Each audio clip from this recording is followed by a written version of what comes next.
जय जिनेन्द्र। श्री विद्यासागर पाठशाला लिधौरा टीकमगढ़ की इस कक्षाओं में पढ़ाए जाने वाले विषय में जैन धर्म का मूल मंत्र महामंत्र नमोकार, जिसमें 5 विशिष्ट व्यक्तियों को अपना देव बनाया गया है, आराध्य बनाया गया है। और उन्हें इसलिए क्योंकि उनके पास विशेष सुपर पावर होते हैं, विशेष गुण होते हैं, विशेष शक्ति उनके पास हुआ करती है।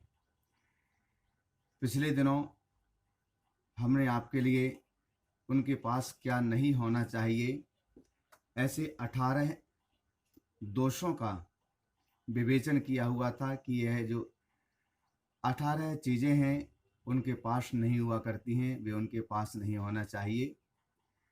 लेकिन पॉजिटिव में उनके पास क्या होता है, कौन कौन सी शक्तियाँ होती हैं, कौन कौन से गुण होते हैं, उनकी जानकारी हम आपके लिए दे रहे हैं।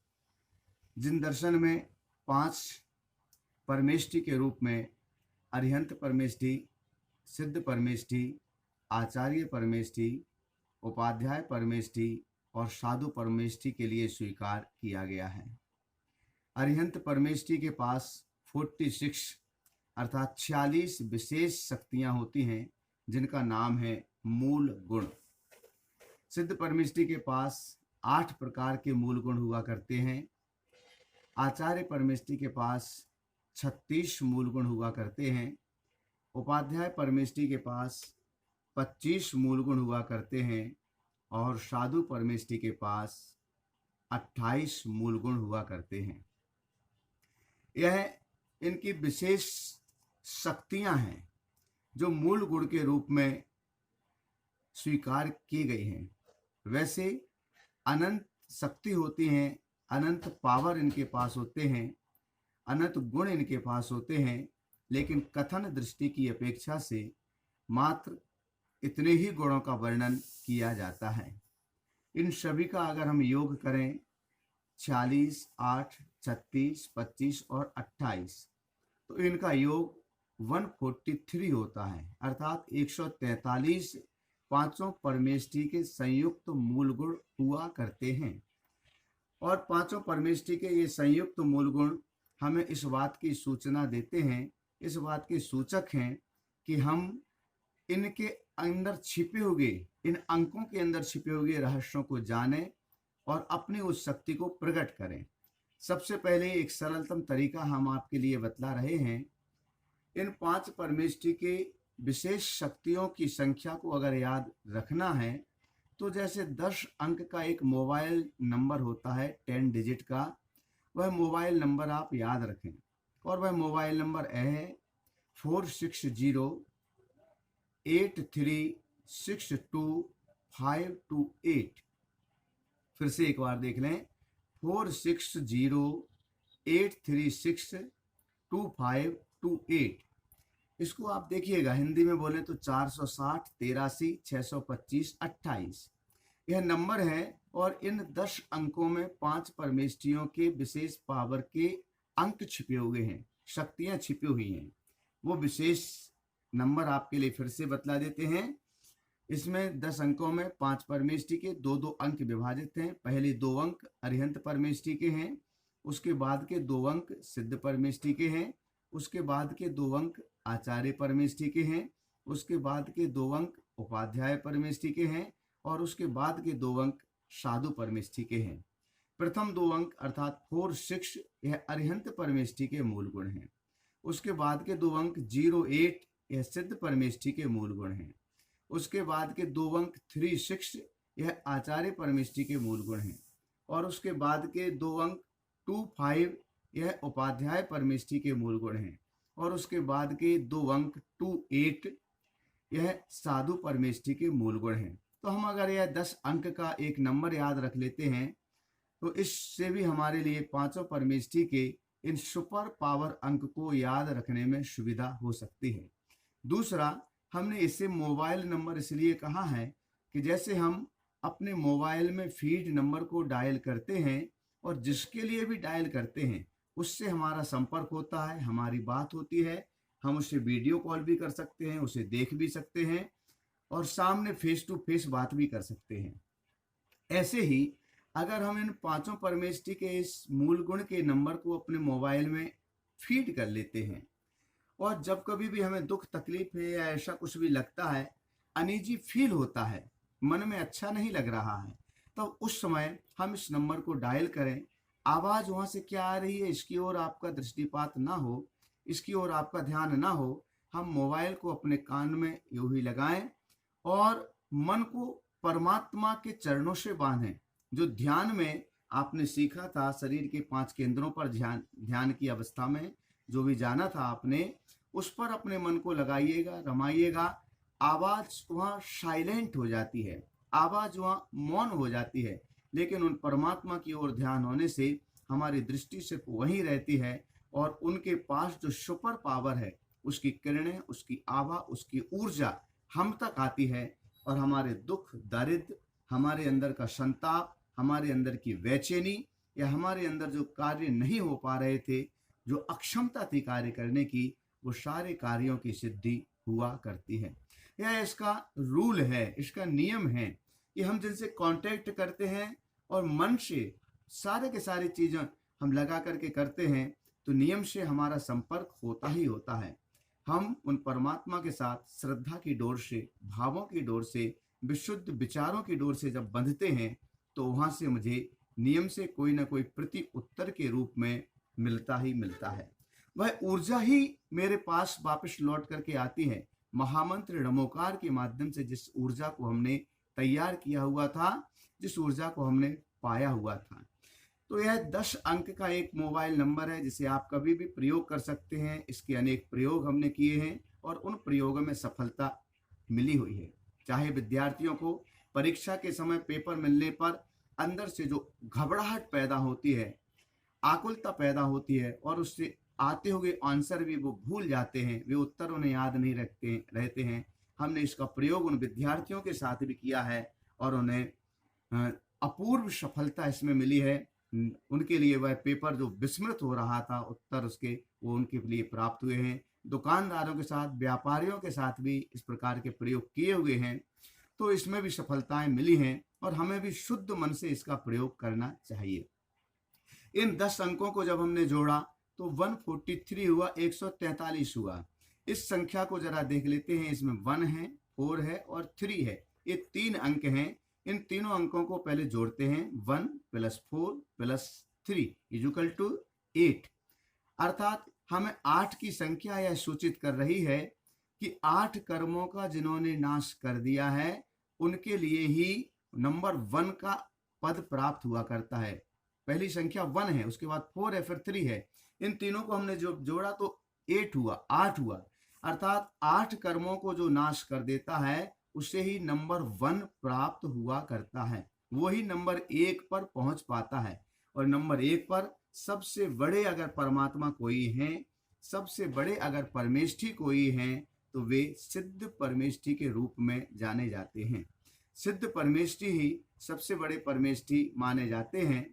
और हम इस नंबर 8 को छोड़ दें तो नंबर 1 के बाद जो नंबर 4 है, हम अगर उस पर विचार करते हैं तो वह हमें यह सूचित करता है कि जिन्होंने 4 कर्मों का नाश कर दिया है, वे भी नंबर 1 पर सबसे बड़े हुआ करते हैं। अब आप कहेंगे 2 व्यक्ति एक साथ नंबर 1 पर कैसे हो सकते हैं?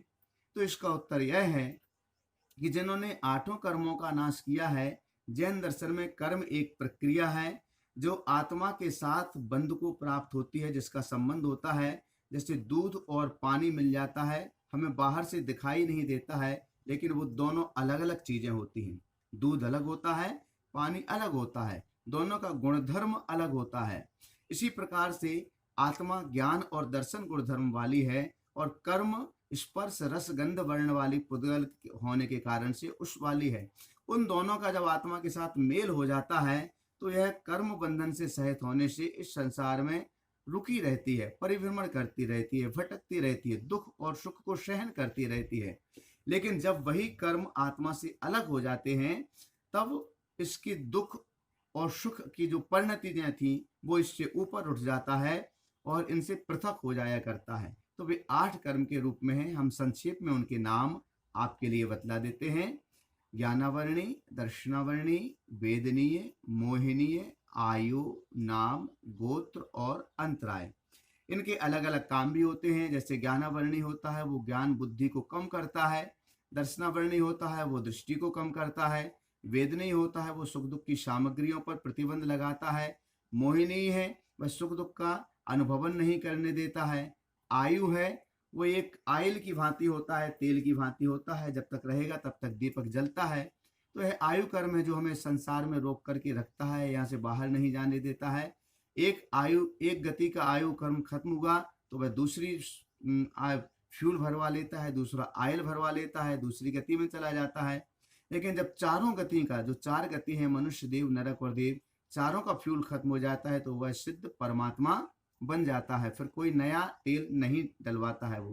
तो ऐसा आयु कर्म है। नाम कर्म है जो हमारे शरीर की रचना है, आँख है, नाक है, कान है, शरीर है, हड्डियां हैं, अंदर रस रुधिर आदि है, शुभकता दुर्भकता है, अच्छा लगना है, बुरा लगना है, वाणी है, अच्छा बोलना है, हमारी बोल किसी को अच्छे लगते हैं, किसी को नहीं लगते हैं, यह सब कुछ जो कुछ भी है ये 93 नाम कर्म के भेद होते हैं, इसकी प्रकृतियां होती हैं और उससे हमारे संपूर्ण शरीर की रचना हुआ करती है। तो नाम कर्म रचनाकार की भांति है। जैसे कोई पेंटर चित्र बनाता है, वैसे ही हम स्वयं इन कर्मों को बांधते हैं और अपना चित्र तैयार करते हैं। तो यह नाम कर्म एक गोत्र कर्म होता है जो हमारे आचरण का निर्धारण करता है, हमारा आचरण कैसा होना चाहिए, उस आचरण का निर्धारण करने वाला गोत्र कर्म हुआ करता है। और एक अंतिम कर्म है अंतराय कर्म, जो हमारे लिए प्राप्त होने वाली चीज़ों पर या हम दूसरे को प्रदान करते हैं उन चीज़ों में विघ्न आदि उपस्थित करता है। जैसे दान है, दूसरे के लिए देना है लेकिन वो भाव नहीं होगा या वस्तु नहीं होगी, इस प्रकार की चीज़ें हो जाया करती हैं। लाभ है, हमें प्राप्त करना चाहिए था, हमें फायदा होना चाहिए था, लेकिन नुकसान हो रहा है, घाटा हो रहा है, क्योंकि लाभांतराय कर्म भी है। तो इन सब के निदान भी हैं। भोगांतराय है, उपभोगांतराय है, वीर्यांतराय है, हमारे अंदर की पावर है, शक्ति है, उन शक्तियांश को भी कम करता है। इस प्रकार की चीजें जैन दर्शन में बतलाई गई हैं जो 8 कर्म के रूप में है। तो जिन्होंने इन 8 कर्मों को नष्ट कर दिया है वे सिद्ध परमेष्टि कहलाते हैं और वो सबसे बड़े परमेष्टि होते हैं, नंबर 1 होते हैं। लेकिन 4 कर्मों का जिन्होंने नाश किया है, जो 4 घातिया कर्म कहलाते हैं, ज्ञानावर्णी, दर्शनावर्णी, मोहिनी और अंतराय, इन 4 कर्मों का जिन्होंने नाश कर दिया है वे अरिहंत परमेष्टि कहलाते हैं। वे भी नंबर 1 हैं। वे महामंत्र नमोकार के प्रथम पद पर स्थापित हैं। रमो अरिहंताड़म, अरिहंत परमेष्टि के रूप में उन्हें हम जानते हैं। वे कैसे नंबर 1 हैं? 2 व्यक्ति एक साथ कैसे नंबर 1 हैं? सबसे बड़े तो मूल रूप में सिद्ध परमेष्टि ही हैं, लेकिन सिद्ध परमेष्टि की जानकारी हमें अरिहंत परमेष्टि के माध्यम से मिलती है, उनके द्वारा मिलती है। इसलिए माध्यम होने की वजह से वे हमारे उपकारी हैं। तो उपकारी होने की वजह से हम सबसे पहले उनको याद करते हैं और बाद में हम सिद्ध परमेष्टि को याद करते हैं। इसलिए महामंत्र नमोकार में प्रथम पद में सबसे बड़े नमो अरिहंताणम, अरिहंत परमेष्टि हुए, और उसके बाद में नमो सिद्धाणम में सिद्ध परमेष्टि को रखा गया है। लेकिन मूल रूप से देखा जाए तो सिद्ध परमेष्टि सबसे बड़े होते हैं, क्योंकि उनके 8 कर्म नष्ट हो चुके हैं और अरिहंत परमेष्टि के 4 कर्म नष्ट होते हैं। ऐसा है जैसे प्रभु और गुरु दोनों सामने हैं, लेकिन प्रभु और गुरु में से दोनों में से किसे सबसे पहले नमस्कार किया जाए? काके लागू पाए, आप लोग सभी जानते हैं कि दोनों सामने हो तो किनके पैरों को सबसे पहले हम पढ़ते हैं? तो हम गुरु को ही सबसे पहले नमस्कार करते हैं, क्योंकि प्रभु की जानकारी हमें गुरु ही दिया करते हैं। तो जो उपकारी होते हैं उनके लिए पहले स्मरण किया जाता है। इसलिए महामंत्र नमोकार में अरिहंत परमेष्टि को सबसे पहले रखा गया है। तो 8 कर्मों का जिन्होंने नाश कर दिया है वे सिद्ध परमेष्टि है, नंबर 1 सबसे बड़े। जिन्होंने 4 कर्मों का नाश कर दिया है वे भी नंबर 1 है। उपकारी दृष्टि की अपेक्षा से नमो अरिहंताणम नमोकार महामंत्र के इस पद पर। तो इस प्रकार से 1 + 4 और उसका जो गुणनफल आया था, जोड़फल आया था 8, उसका भी अर्थ समझ लिया। अब एक अंक इसमें शेष रह गया है 3 नंबर शेष रह गया है। हमें 3 नंबर यह बतलाता है कि जो अन्य तीन परमेष्टि हैं, अरिहंत परमेष्टि और सिद्ध परमेष्टि को छोड़ करके आचार्य परमेष्टि, उपाध्याय परमेष्टि और साधु परमेष्टि, उन तीन परमेष्टियों ने अभी एक भी कर्म का क्षय नहीं किया है, इसलिए वे इन नंबरों में से किसी पर भी अभी नहीं हैं। 1 नंबर पर अभी वो नहीं है। हाँ, लेकिन जिस रास्ते पर वे चल रहे हैं उस रास्ते से ही कर्मों का क्षय किया जाता है। वो रास्ता है वीतरागता का रास्ता। वीतराग होकर के ही जो परमात्मा का स्वरूप है, वीतराग, सर्वज्ञ और हितोपदेशी, उस संज्ञा को प्राप्त किया जा सकता है। तो अभी आचार्य परमेष्टि, उपाध्याय परमेष्टि और साधु परमेष्टि, ये तीनों उस रास्ते पर चल रहे हैं। उस रास्ते का नाम है मोक्ष मार्ग। मार्ग का अर्थ होता है रास्ता, वह रास्ता है मोक्ष मार्ग, अर्थात जहां सिद्ध परमेष्टि विराजमान है उसका नाम है मोक्ष, और जो उस रास्ते पर चल रहे हैं उसका नाम है मार्ग। तो इनको दोनों को मिला करके मोक्ष मार्ग, अर्थात मोक्ष को पाने का जो मार्ग है, रास्ता है, उस पर अभी आचार्य परमेष्टि, उपाध्याय परमेष्टि और साधु परमेष्टि चल रहे हैं। इसलिए उन्हें भी महामंत्र नमोकार में स्थान दिया हुआ है। सिद्ध परमेष्टि मोक्ष में पहुंच चुके हैं। अरिहंत परमेष्टि ने अभी आधा रास्ता तय कर लिया है, वे जीवन मुक्त हो चुके हैं, अभी कर्म मुक्त नहीं हुए हैं, क्योंकि 4 अघातिया कर्म उनका अभी बाकी है। तो जब वो शेष 4 कर्मों का भी क्षय करेंगे, उनको नष्ट करेंगे, तभी वे मोक्ष में पहुंचेंगे। मोक्ष हमारी मंजिल है और मार्ग यह रास्ता है उस मंजिल को पाने के लिए। अरिहंत परमेष्टि अभी जीवन मुक्त हैं, अर्थात जीवन चलाने के लिए जो आवश्यक चीजें थी, जैसे भोजन था, पानी था और चीजें जो थी 18 प्रकार के दोषों में, हमने पुराने वीडियोज में आपके लिए जो बतलाया हुआ है, वे 18 प्रकार की चीजें उन्होंने नष्ट कर दी। जीवन को चलाने के लिए जो आवश्यक सामग्री होती है, वो सारी सामग्री की अब उन्हें कोई भी आवश्यकता नहीं है। यहाँ तक कि उन्हें नींद लेने तक की भी आवश्यकता नहीं है। इन सब चीजों को वो बहुत दूर हो चुके हैं, इन सब चीजों से वह ऊपर उठ चुके हैं। तो ऐसे परमेष्टि होते हैं जिनके मूल गुण हमने आपको बतलाए हैं, उन मूल गुणों का योग हमने आपके लिए बतलाया है। हमें भी अगर अपने जीवन में इन मूल गुणों को पाना है, सिद्ध परमात्मा तक पहुंचना है, तो इस रास्ते को प्राप्त करना होगा। इन गुणों को अपने जीवन में रखने का, इन गुणों को अपने जीवन में पाने का, प्राप्त करने का लक्ष्य निश्चित करना होगा और इस रास्ते पर चलना होगा, क्योंकि इसी रास्ते से चल करके ही सिद्धालय तक पहुंचा जा सकता है, मोक्ष तक पहुंचा जा सकता है, जो हमारी मंजिल है। तो अरिहंत परमेष्टि के 46 मूल गुण हैं, उनको हम थोड़ा सा देख लें कि अरिहंत परमेष्टि के 46 मूल गुणों में कौन कौन से हैं। एक बार फिर बतला दें, मूल गुण का अर्थ होता है सुपर पावर, वे शक्तियां जो सामान्य मानवीय के अंदर नहीं पाई जा सकती हैं। ऐसी असाधारण ताकत या असाधारण सुपर पावर जो सामान्य व्यक्ति के पास नहीं होती हैं, उन पावर का नाम है मूल गुण।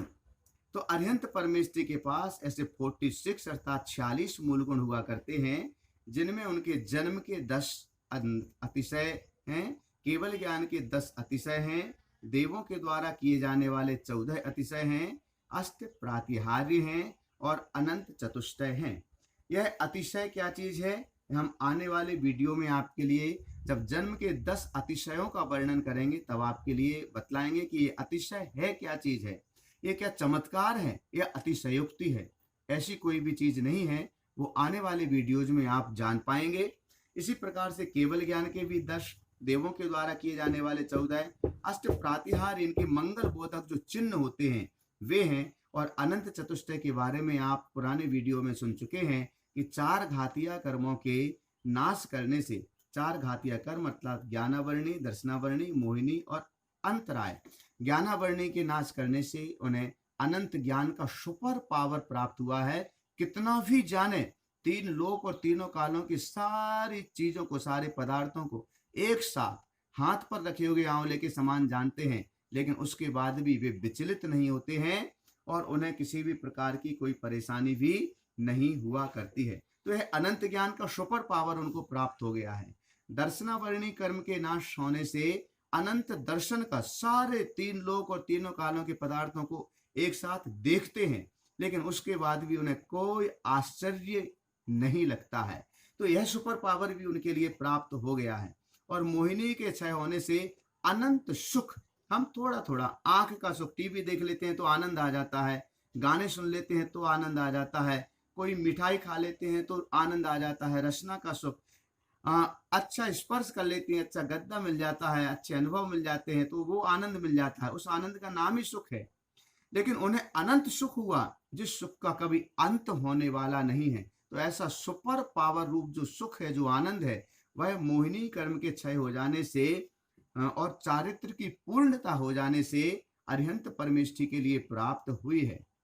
और एक अंतिम जो अंतराय कर्म के नष्ट होने से अनंत वीर ताकत के रूप में स्पेशलिटी है उनकी, उनका पावर है ताकत, वो ताकत कभी खत्म होने वाली नहीं है। अब वे सोते नहीं हैं, नींद नहीं लेते हैं, खाते नहीं हैं, पीते नहीं हैं, फिर भी वो अनंत वीर्य का पावर उनके पास ऐसा है कि जो उन्हें थकने नहीं देता है, जो उन्हें नींद नहीं लेने देता है, उसके बाद भी वो हमेशा तरो ताजा रहते हैं, फ्रेश रहते हैं।